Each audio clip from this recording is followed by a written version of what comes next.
जो पिछले अध्याय में हमने शंकु, गोला और बेलन का अध्ययन किया। ऊपर ये जो आकृति देख रहे हैं ये शंकु है जिसकी ऊंचाई h और त्रिज्या r है। शंकु का आयतन 1/3 पाई r स्क्वायर h। दूसरी वाली आकृति गोला स्फीयर है।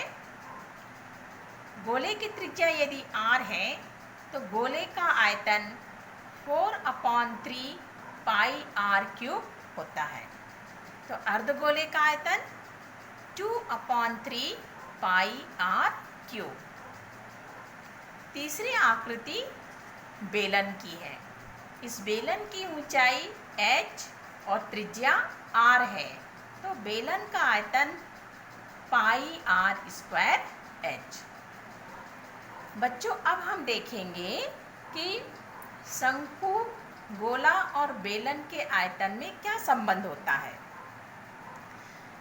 यदि तीनों आकृतियों में ऊंचाई h और त्रिज्या r दोनों बराबर हैं तो शंकु का आयतन 1/3 पाई r स्क्वायर h, जहाँ h r रखने पर आयतन 1/3 पाई r क्यूब।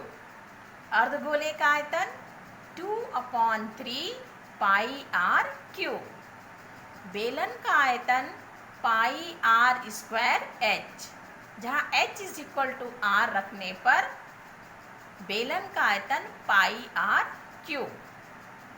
अब शंकु का आयतन अनुपात अर्धगोले का आयतन अनुपात बेलन का आयतन। शंकु का आयतन 1/3 पाई r क्यूब अनुपात अर्धगोले का आयतन 2/3 पाई r क्यूब अनुपात बेलन का आयतन पाई r क्यूब। शुरू के दो आयतन में हर का मान 3 है। बेलन के आयतन में हर के स्थान पर 3 नहीं है, इसलिए 3 का गुणा और 3 का भाग करेंगे।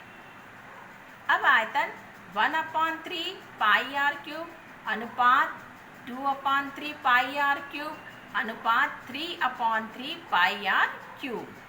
तीनों में पाई r क्यूब कटेगा तो हमें प्राप्त होगा 1/3 अनुपात 2/3 अनुपात 3/3।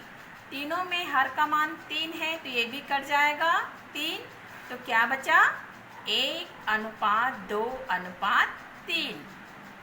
इस प्रकार हमें यह ज्ञात हुआ कि शंकु, अर्धगोले और बेलन के आयतन में संबंध 1/2/3 का होता है।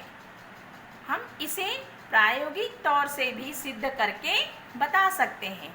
आइए देखें। इसके लिए हमने एक शंकु तैयार किया है ऊंचाई h त्रिज्या r से। एक शंकु तैयार करेंगे और उतने ही त्रिज्या से हमने एक अर्धगोला तैयार किया और इतनी ही त्रिज्या और ऊंचाई लेकर के हम एक बेलन को तैयार करेंगे। अब कोई भी हम पदार्थ लेते हैं, जैसे हमने यहाँ पर चावल लिया तो आप रेत, पोहा या मुरमुरा कुछ भी ले सकते हैं। अब इस शंकु को हम चावल से भरते हैं। तो ये हमने इसको अच्छी तरीके से भर लिया। अब इसे हम अर्धगोले में डालें।